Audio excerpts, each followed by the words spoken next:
My next question was, if you could make three changes to enable the brass band movement to move forward in a positive way, what would they be? Okay, first one would be not to be so obsessive with contesting, which at the moment tends to completely obliterate everything else in the universe. So that's the first thing. I want to get back to brass bands giving thought to the kind of concerts they give, to make them engaging to a younger generation, for example, and to be thoughtful about the kind of music and the kind of presentation that they make.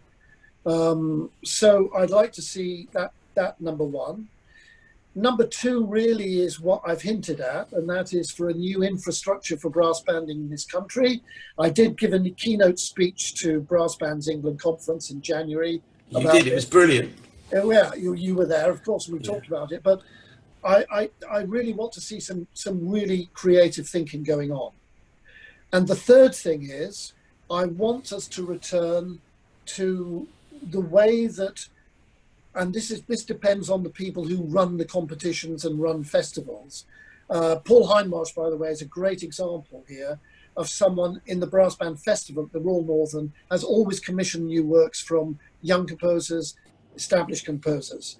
What happens about the Albert Hall and about Birmingham and everything else when we used to have Elgar Holst, blah, blah, blah, and then we used to have Robert Simpson and Elgar Howarth? What's happened to all those composers who have never written for bands before, but somehow never get asked?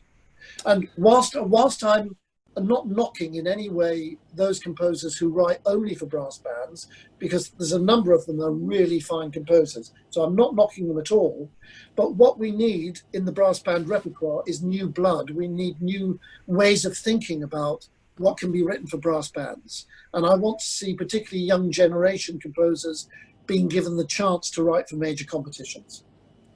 Well, I really hope, I think you're such a positive voice with all that in the brass band movement. And I personally feel that we need somebody like you to sort of be leading the charge to these people that are involved with the brass bands. And so I really hope that we can keep that sort of, your opinions very high in the mix, if you like, and keep that happening. Because I'm sure there's more and more people right behind you with the same beliefs.